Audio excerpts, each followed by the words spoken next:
Respect a man that walks into a city hall, meets a lady. The lady has a son.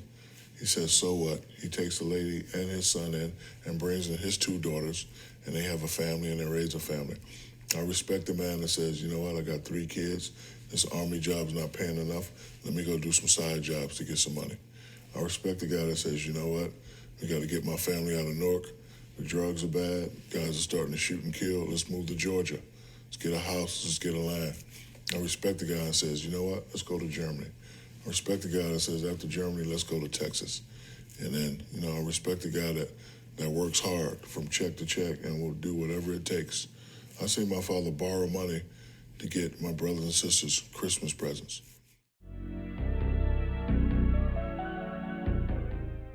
Welcome to Male Reality Lessons, where topics are reviewed and discussed as iron sharpens iron.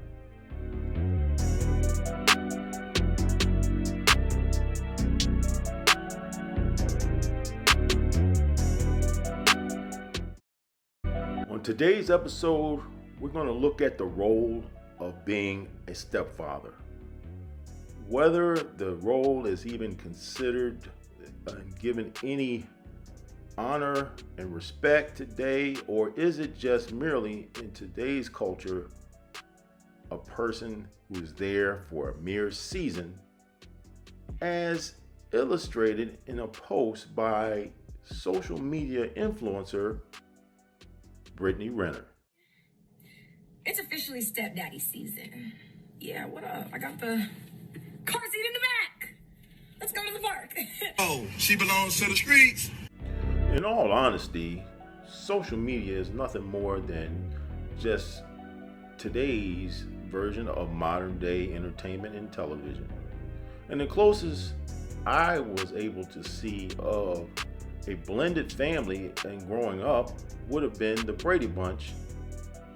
With respect to a black blended family, the closest I saw that may have been on mainstream TV was Sister. But let's deal in reality and see if we can examine what is the impact of a stepfather in real life, and if it is even worth taking the big risk of being a stepfather in 2024. You were raised, in addition to your grandmother's involvement in your life, by your mom and your late stepdad, who I know you love dearly, and I'm going to ask you about in a moment. Your biological father was not part of your life. Why was there no interest on your end in, having a relationship with him? Because, the term stepfather, I don't really use. I use father. He's the guy who made me who I am.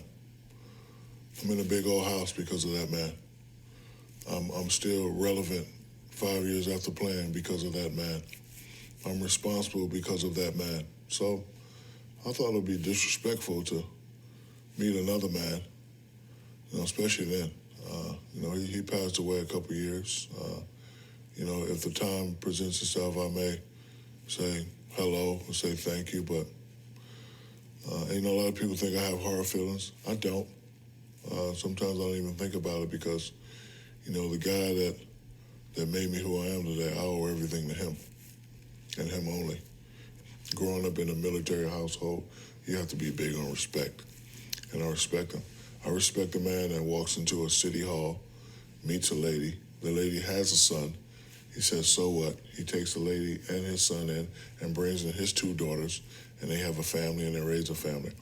I respect the man that says, you know what, I got 3 kids. This army job's not paying enough. Let me go do some side jobs to get some money.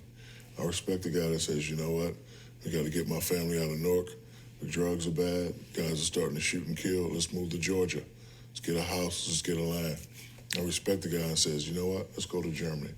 I respect the guy that says, after Germany, let's go to Texas. And then, I respect the guy that works hard from check to check and will do whatever it takes. I see my father borrow money to get my brothers and sisters Christmas presents. Best present he got me was an autographed Dr. J ball. Dr. J was my man. And, me and my father had a good enough relationship to where if the money was tight, he pulled me to the side and be like, big man, I gotta take care of your sisters. I'm gonna get them the Barbies and the Barbies' houses they want. I'm coming up short. I'll get you next time. And it was like cool, you know, as long as they were happy, I'm cool. So one morning, everybody's out opening presents, and I thought I wasn't getting a present, and he opens the door. Let's go play some ball. Boom, and it was the Dr. J ball. And then a couple weeks after that, keep in mind, I'm still a troublemaker, still a juvenile delinquent. A couple weeks after that, he gets some Knick tickets. Not good tickets, we're up top. Dr. J goes baseline, throws it down, crowd goes crazy. That's when I said, okay, that's what I want to do. I'm a changed man. From that day on, no more juvenile delinquent, tried better in school, stayed out of trouble. They never had a problem out of me after that day. What was it about that day? Because like I knew I wanted to be a rapper, I knew I wanted to be this, and I wanted to be that, but when Dr. J went baseline and the crowd went crazy, it was like, I want that. I want people to scream my name. That's what I want. So from that day on, I came and I practiced every day. Still wasn't any good. Practice. And that's also when I learned how to take criticism and turn it into motivation juice. Like, instead of playing with the kids, I used to play with the men because I was their size. And they always used to say, you're terrible. You stink. You're never getting drafted. You're 13, you're 6'8", you can't dunk. Sit on the side. And then one day, my father comes in, he runs in. It's a college coach. I don't know who he is. Dale Brown, LSU. He's going to be up there talking. And, you know, my father's big on scholarships because he wouldn't be able to afford to pay for any of us to go to school. He was just go. Maybe he'll see you, maybe get a scholarship. Like, I don't want to go. Get your ass up, let's go. So Dale Brown's talking, and I'm way in the back. Way in the back. Because, you know, everybody, like, you know, when you get up there, you see all the best players on the base in the gym, and they're sitting there showing off. I'm like, nah, I can't go up there with those guys. So I'm sitting in the back. So Dale's talking. I'm not listening. I have no idea what he says. So after the gym starts to fade out, I go up to him and I was like, sir, can you help me out on strengthening my lower extremities? That's what he said. I knew that word because prior to that, I was on punishment. And whenever I got on punishment, my father made me stand on a wall like this and read a dictionary. So I come upon the word extremities. So I hit Coach Brown with, yeah, can you help me to strengthen my lower extremities? And he looked, yeah, how long you been in the Army, soldier? I said, I'm not in the Army, I'm 13. He looked like he was in the Middle East and he was out there camping and he put a stake in the ground and he had the biggest oil eruption in history. What? He says, I'm only 13. So he kind of grabs me like it's a secret. Where's your father? It's like he's in the sauna. So he busts in the sauna and they talk to my father. And after that, never saw him again, but he wrote me every week. Every week. And if email was out, I'd probably be getting the email every day like I am today. But he wrote me every day. Speeches, game footage, this and that. And one letter said, even if you become a basketball player or not, I'm going to give you a scholarship. Because I used to write him back like, hey, man, I did everything you said. I tried out for the team. They still said I'm a bum. I didn't make it. I want to give up. And he'd never give up. And he sent me speeches by Dr. Martin Luther King. But then by following his advice, I'm starting to come around now. So by the time I get to San Antonio my junior year, I'm a monster. Everybody in the country wants me now. And now I see the light. If you're enjoying the video, please take a moment to like, share, and subscribe to Male Reality Lessons. Now, to keep things in perspective, we got to remember this is Shaq's stepfather, or father in his words, who took him under his wing at the tender age of 2 years old. During a time in the 70s when single mothers were not so acceptable and praised. So he was in a more opportune situation. And when I'm talking about his father, and that Shaq's mother allowed Shaq's stepfather to be the disciplinarian and the head of household. This is not so much the situation in 2024. And to prove this point, here's a YouTuber put out this video in roughly 2022 to illustrate this very point. He goes by the hashtag heavy, GANTT. So if it's a woman out there and you're possibly looking at going further with her, I'm trying to tell you, the whole stepfather position is a thankless position. The stepfather position it's almost like a throwaway spot. A throwaway spot meaning you get to do all the work and you don't get no credit for it, right? Like you get to be, it really appeals to female nature in the worst way. Because female nature, the longer you're with a woman, the more she's not going to appreciate you. The longer you're with her, the more entitled she's going to feel. The longer you're with her, the more she's going to expect, the less she's going to do. Now, you add a child to that, that's not yours, to that equation, to how she naturally is. I understand, like, I'm not just talking negative about women. I'm talking about their nature, okay? And you're already coming into a situation that you have to coach this, right, with a woman.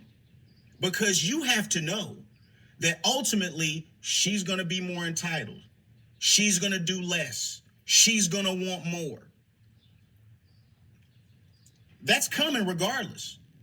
When a woman already has a child on top of that, she's expecting more. She's expecting you to be a father figure, but you're not the child's daddy. She's expecting you to have the responsibility of a father figure, meaning a provider and a protector. And you're not that kid's father. So at any point, like the only way that I could imagine, I'm not gonna give no type of extra of how it could work, because every man that I've ever known that's came into being a stepfather, it has been a horrible situation for him. It has not worked out for him. You know, you talk about living in a house with a woman and her kids, and those kids not respecting you, those kids not minding, those kids causing havoc in school and elsewhere. Because you got to understand, man, one of the main reasons to not be a stepfather is that women aren't good parents. They're really not. They're really not. And am I talking about all women? I'm saying women in general are not good parents. I believe that men are better suited parents because we're parenting from a logical standpoint, from a logical, rational, reasonable perspective. And when a child grows up being parented from an emotional perspective, that takes a toll on the kid, man. So you got to imagine, let's say a kid is 10 years old and you start talking to that boy's mama. Let's say it's a little boy. You're already coming into a situation that was already going before you got there. So she's been parenting her way. She's been parenting her way, her rules, her say-so. And you as a man have to come in and deal with that. And what I've noticed, man, I've seen men have to come in to situations where women have teenage sons or preteen sons, like 12-year-olds that need to sleep in the bed with their mama, that need to lay all up under their mama all the time. Now, I'm a very affectionate person with my children. I'm always kissing my kids' cheeks. I'm always hugging my kids. But it's not a positive situation if a young boy always has to be nuzzled. You know what I mean? This kid is damn near 11, 12. Nuzzled all up in his mama's bosom. Now it's not really a problem if that's not your woman. You know what I'm saying? Now, if I'm just coming through and smashing mom, That's not a problem because that's her business. It ain't got nothing to do with me. But if she wants me to be her man, I got to deal with that. I've got to deal with that because that little boy is growing up under my leadership. I'm going to have to deal with that. And what you'll find, man, is like a lot of these women, I'm telling you, they're not going to let you do they're not going to let you do nothing when it comes to parenting and disciplining their children. That really is the main reason to not even deal with it. It ain't because it may help the kid, man. I think it'll be awesome. You know what I mean? To help a kid, give them some instruction, some guidance, some leadership. Awesome. Great. But a lot of the time when you deal with that woman, she ain't gonna let you do nothing different than how she been parenting with that child. She's not going to let you do nothing different than how she's been parenting that child. So if he gets to slam doors, if he gets to make a mess, if he gets to talk crazy and get kicked out of school, you're not supposed to say nothing. That's a damn shame. That ain't your kid. So it's the overall attitude that modern women have that really makes it a waste. Doesn't really make it worth it to be a step parent, because really what this woman's asking for, dude, she's asking for you to do more than any other man in her life. Than any other man up to that point. She's asking more of you and she's giving you nothing. The only thing what she's giving you, check it. She's giving you basically the same thing she's given her friend with benefits. The friends with benefits wasn't having to pay no bills. The friends with benefits was not having to be a father figure. The friends with benefits was not having to be a protector and provider. But he got access to the same thing you getting access to. And she wants you to be a father figure and not discipline the kid. Wow, and there you have it. Everything that brother said holds true to form in today's dating environment. Women are ultimately too selfish, too independent, have too much baggage to include babies by multiple men for a man that has a sense about him and has his stuff in order to entertain a situation like that. He's going to be used like a mere utility. I'm not saying that's every woman.